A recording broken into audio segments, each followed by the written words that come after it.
Good morning +1 class. तो बेटा इसके बाद जो है हम शेप्स और जो है इसको कंटिन्यू करेंगे। कल जो मैंने आपको करवाई थी वो जो आपके पास लास्ट जो शेप थी वो ये थी AB2E2। ये मैंने आपको शेप करवाई थी लास्ट।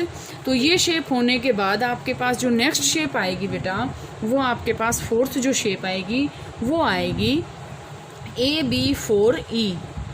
सेंट्रल मेटल एटम के साथ में 4 लिगेंड अटैच हैं और जो है यहाँ से आपके पास क्या आएगा, एक जो है लोन पेयर प्रेजेंट है इसमें। ठीक है, तो लोन पेयर प्रेजेंट है तो यहाँ से बेटे अगर हम इसका एग्जांपल लें बेस्ट, तो यहाँ से इसका एग्जांपल आपके पास आता है SF4 का। SF4 को बेटा अगर हम बात करें तो SF4 की यहाँ से आपके पास क्या एग्जांपल आएगा। देखो अगर हम यहाँ से इसको ऐसे करते हैं, ये ऐसे आपके पास SF4 है, ठीक है, ये ऐसे और एक यहाँ से इसके साथ यहाँ लग गया। अब लोन पेयर कितना है, एक है, ये हमने लोन पेयर लगा दिया। यहाँ पे भी F है, यहाँ पे भी है और यहाँ पे भी है, ये आ गया SF4। ठीक है, और अगर बेटा अगर हम बात करें इसकी तो जो लोन पेयर है वो 2 पोजीशन ले सकता है। एक तो ये यहाँ ले सकता है और दूसरी ये जो है कैसे ले सकता है, ये ऐसे हमने 3 फ्लोरीन जो है हमने ऐसे लगा दिए। ठीक है, ये हमने ऐसे लगा दिए, ये हमने ऐसे लगा दिए। लगाने के बाद 2 हमने फ्लोरीन यहाँ लगा दिए, ये है, ये फ्लोरीन और ये फ्लोरीन, और एक लोन पेयर हमने यहाँ बना दिया। ये ऐसे बन गई, इसकी शेप बन गई। ठीक है, तो यहाँ से बेटे 2 शेप्स आएंगी इसकी। 2 शेप्स का मतलब क्या है, यहाँ से अगर हम बात करें तो इसकी जो मेन शेप आएगी वो ये आएगी और इसका नाम आपके पास क्या होता है, ट्राइगोनल बाइपिरामिडल। ठीक है, मैं दोबारा से इसकी शेप बता रही बेटा आपको। इसकी शेप आएगी ये SF 1 2 3 4 और ये इसके पास लोन पेयर है। ठीक है, यहाँ से इसके पास जो है ट्राइगोनल बाइपिरामिडल इसकी शेप बनेगी। ये देखो बेटे आपको जो है यहाँ से आपको जितना इसकी प्रैक्टिस करोगे आपको उतनी ही ये बनानी आएंगी। ऐसे नहीं है मैडम ने बोर्ड पे करवा दिया और आपको समझ में आ गया। तो ये पोजीशन जो है इसकी मेन है। इसके अंदर और आपके पास एग्जांपल SF4 है, SCl4 है और एक इसमें आपके पास टेलुरियम का भी जो है हैलाइड जो है यहाँ से आता है। ठीक है, इसके बाद बेटा नेक्स्ट जो आपके पास आता है वो आपके पास यहाँ से आता है AB3E2। सेंट्रल मेटल एटम के साथ 3 लिगेंड है, 2 उसके ऊपर लोन पेयर हैं।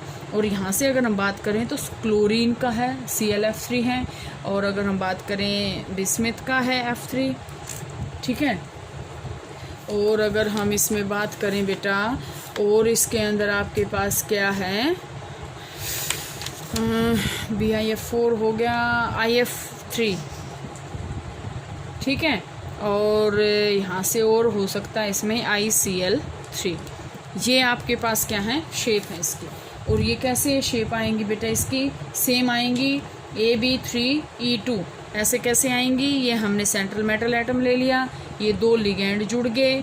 ठीक है, 2 लोन पेयर है ना, अब लेकिन B तो 2 ही हुए हैं, एक तीसरा B यहाँ आ जाएगा, एक लोन पेयर यहाँ और एक लोन पेयर यहाँ पे। वो शेप क्या आएगी इसकी शेप आएगी ट्राइगोनल बाइपिरामिडल। ठीक है, ट्राइगोनल बाइपिरामिडल। ये था आपके पास। नेक्स्ट आपके पास जो इसकी टाइप आती है वो आती है AB2E3। मतलब लोन पेयर तीनों सेंट्रल मेटल एटम के साथ लिगेंड सिर्फ 2 ही जुड़े हों। एग्जाम्पल है XeF2 जिनोन, जो आपके पास रेडियो एक्टिव सब्सटेंस होते हैं, नोबल गैसेज होती हैं, उसके कंपाउंड से। ठीक है, या फिर हम बात करते हैं यहाँ पे I3 की, या फिर अगर हम बात करें तो यहाँ से ICl2 नेगेटिव की। और इसकी भी शेप क्या आएगी, अब ध्यान से देखो लोन पेयर कितने हैं, 3।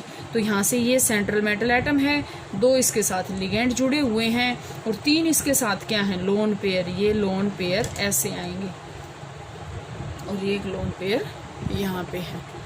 ठीक है, ओके। इसके बाद बेटा आपके पास क्या आएगा,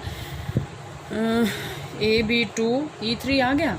इसके बाद आपके पास आएगा AB5E। ठीक है, और इसका आपके पास एग्जांपल है बेटे IF5, BRF5 और ICL5। इसकी शेप थोड़ा सा अलग है, ध्यान से देखें। इसकी शेप आपके पास आएगी ऑक्टाहेड्रल, ठीक है, ऑक्टाहेड्रल, ठीक है, या फिर स्क्वायर प्लेनर भी हम कह सकते हैं, स्क्वायर पिरामिडल भी हम कह सकते हैं इसके अंदर, ठीक है। इसके अंदर देखो कैसे आएगी, ए आ गया, 1 2 3 4 5 लग गए पाँचों, और एक क्या बच गया, लोन पेयर, ठीक है। और आपके पास शेप क्या आएगी इसकी, स्क्वायर पिरामिडल। इसके बाद अगर हम बात करते बेटा, ये बना के देखोगे आपको तब समझ में आएंगे, ये सारे की आपको ज्योमेट्री तभी समझ में आएगी जब ये सारे के सारे आप बना के देखोगे। इसके बाद आपके पास नेक्स्ट टाइप आएगा AB4E2। इसकी स्क्वायर प्लानर ये सेम आएगी, ये ए है, ये 2 बी लगा दिए हमने, 2 ऊपर 1 नीचे, लोन पेयर आ गया, ठीक है। नेक्स्ट आपके पास आता है इसमें AB6E, और इसका एक ही एग्जाम्पल है जिनोन का फ्लोराइड, ठीक है। और ये शेप कैसी होती है बेटा, डिस्टोर्टेड, मतलब ये बहुत ही ज़्यादा घूम जाती है, ये शेप इसकी एग्जैक्ट नहीं रहती, डिस्टोर्टेड है ये ए है, 1 2 3 ऐसे आ गया, 4 5 6 और 1 इसके पास लोन पेयर है। तो ये शेप्स हैं बेटा, ये वैलेंस बॉन्ड थ्योरी आएगी आगे, और वेस्पर थ्योरी के बेस पे आपकी शेप्स जो है यहाँ पे कंप्लीट होती हैं। ये आप अपनी नोटबुक के अंदर बनाएंगे, नोट्स बनाएंगे, कोई प्रॉब्लम आती है तो वो डिस्कस कर लेंगे।